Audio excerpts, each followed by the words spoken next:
Instability in the Middle East is pushing gas prices up quicker than expected. In just 1 week, the price of gas in Houston has shot up 24 cents per gallon, averaging now $3.22 per gallon. We all know what that does to prices at the grocery store, and that's why we're tracking them for you. And this week, we're showing you a way to save money. Andrea Watkins has the latest in our newsroom. Saving? That certainly sounds good, Andrea. How do we do it? Well, it's not terribly easy. What we're saying, it's kind of complicated, but we're trying to help people if they're interested. We are in week 8 of tracking the grocery prices, and right now we are talking about saving money by preparing your family and giving yourself some peace of mind. Now, a Houston area woman brought us to her favorite H-E-B Plus, where she buys her item in bulks. She's a price shopper. She says she likes the prices here at the store and the fact that it's easy to buy in big quantities. Tess Pennington recommends stockpiling 6 months of food for security if there's a food shortage or simply to insulate yourself from increasing prices.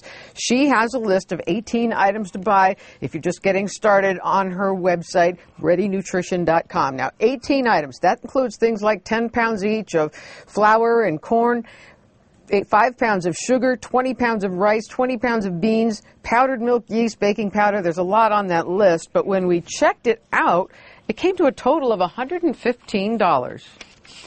And the great thing about these products that we're getting is they're multi-purpose. Mm-hmm. So you can make bread, you can make, muffins, tortillas, and that sort of thing, and that helps a person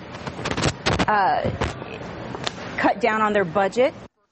Now, keep in mind, $115 doesn't cover you for absolutely everything for 6 months. We're not saying that. Very importantly, water would be very, very expensive to store at the recommended amount of a gallon per day per person. For a family of 4 for 6 months, we're talking $730 if you can get it for an average of $1 a gallon. And personal hygiene items, paper goods, that is also not on the list. What we're saying is the basic food supplies is what you can get for $115. Now, let's take a look at some of the prices that went up this week. We've got the average prices that went up this week. Lettuce up 32%. We got hamburger up 7%. Cornflakes rose 2%, and sugar is up 1%. Those are the basic commodities pushing lots of prices up, and those grains are exactly what Pennington is recommending stockpiling.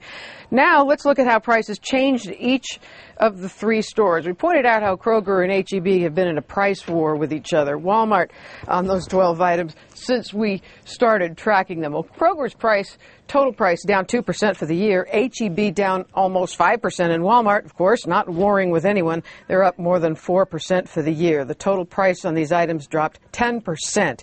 So when it comes to, 1%. I said that wrong, 1%. When it comes to stockpiling food, most people in our area know that because of hurricane season, they need to stock up on at least a week's worth of items. What we're talking is long-term storage that will insulate you from those prices, but it is a lot to keep track of, Melissa, and this person helps us by doing that, and she puts it on our website, readynutrition.com. Now, Andrea, for anyone who wants to take a closer look at all the homework you've done, where can they find this week's numbers? Well, first of all, the numbers for this week, we are on our website, myfoxhouston.com. Come and click on Seen on TV.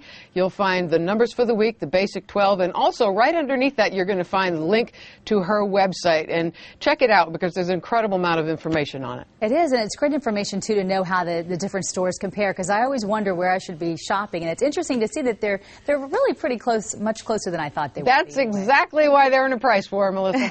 It makes sense.